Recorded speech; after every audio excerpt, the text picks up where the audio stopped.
Hey all, I'm here to give you just a very quick summary of what's going to be happening on Friday, March the 19th for our workshop day, March 19th, 2021.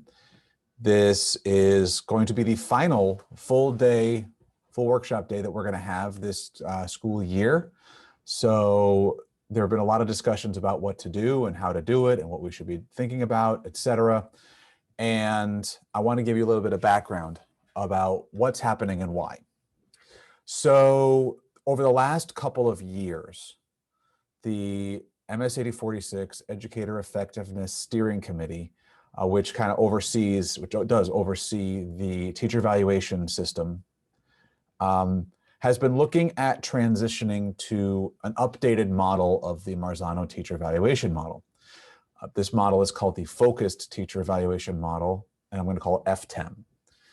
So the Focused Teacher Evaluation Model is built off of the New Art and Science of Teaching, which is a book that was published a few years ago, updated the original Art and Science of Teaching from 10, 15 plus years ago, whenever that was published. The New Art and Science of Teaching updated things to really focus on those areas of more effective instruction, things like standards-based planning, student-centered instruction, etc. So over the last two years or so, the Educator Effectiveness Steering Committee has been looking at it. And for those of you who don't know, the Educator Effectiveness Steering Committee is made up of a majority of teachers. And there are teachers and administrators on it. And the decisions that are made are done on a consensus-based model, which means that people give a thumbs up to it if they agree, a thumbs sideways that I'm not so sure about it, but I can live with it. And the thumbs down means we keep talking. We come to a consensus. Anyone in the committee can make that decision, and it's totally great. It's totally fine, and it's an effective way of making sure that all voices are heard and valued and honored. So as I said, the committee has been looking at this. We originally intended on doing some trainings on this topic in the fall of 2020, back in August. However, with the pandemic, we decided that probably you had more important and better things to be thinking about with the course of this year, given that things were going to be completely strange and unusual for this particular school year. And the team's planning the professional learning. So we're gonna punt this down the road. Well, it's come to the point where we are at the last workshop day of the school year, full workshop day. And we need to make this transition because of a couple of reasons, and I'll get to those in a second. So what the committee has decided is that during this full workshop day, we are going to focus on a general introduction of what the focused teacher evaluation model is. It is going to be a morning of, we're going to break into grade span groups. There will be, it will all be done virtually through Zoom. If you wanted to sit together with your content area or grade level teams, that's fine. Of course, maintaining physical distancing is important, but it will all be done via Zoom. There will be 3 groups. There'll be a K to 4, pre-K to 4-ish. There'll be a pre-K to 5-ish, 6 to 8-ish, 5 to 8-ish, and then 9 to 12, including the tech center, high school and tech center. The numbers as of this recording have not been exactly played out yet. So what's going to happen is there will be kind of an information dump in the morning from the folks from Learning Sciences. You'll be working and learning directly from them. The point of that is to get you to understanding of what the differences are between the FTEM and the legacy model, what we've been working for the last several years on. This is important because while there are some differences, I think one of the things you're going to see is that the FTEM is significantly simplified. Whereas the old model, the legacy model, has 4 different domains, and just in domain 1 alone, there are 41 elements. In the FTEM, there are 23 elements altogether.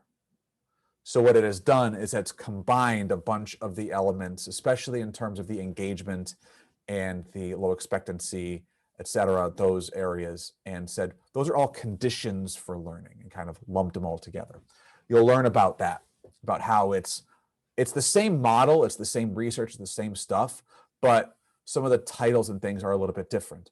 Plus, it puts a bigger emphasis on standards-based planning, which is a crucial component of effective instruction that wasn't necessarily highlighted as strongly in the legacy model.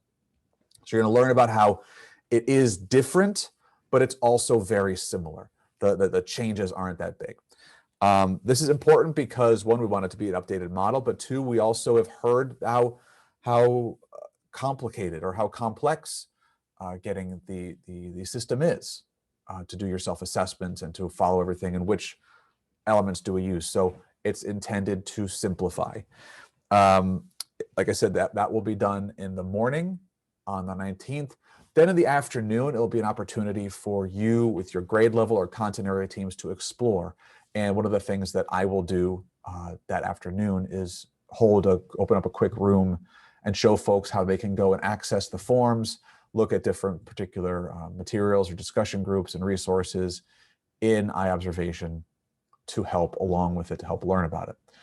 The intention is that this is an introduction now, and in the fall of 2021, probably in August, sometime in there, we'll do a follow-up training on this and get a little bit deeper into it. And in the 21-22 school year, so next school year, the FTEM model will be used as our teacher evaluation system.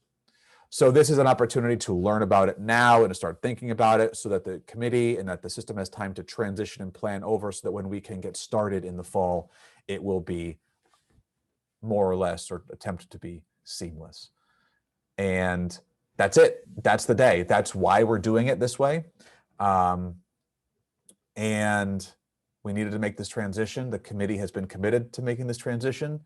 And this is the best time way that we can make it happen, so that we can get everyone on the same page to at least a starting point. And from the March 19th date on, we'll start looking at transitioning the system and providing any supports that need to be provided. So that's the March 19th day. That's it. It's be looking at updating our teacher evaluation system to the focused teacher evaluation model. And if you have any questions or comments, feel free to reach out to me and I'll do my best to answer them for you. All right. Thanks so much. Stay well, everybody.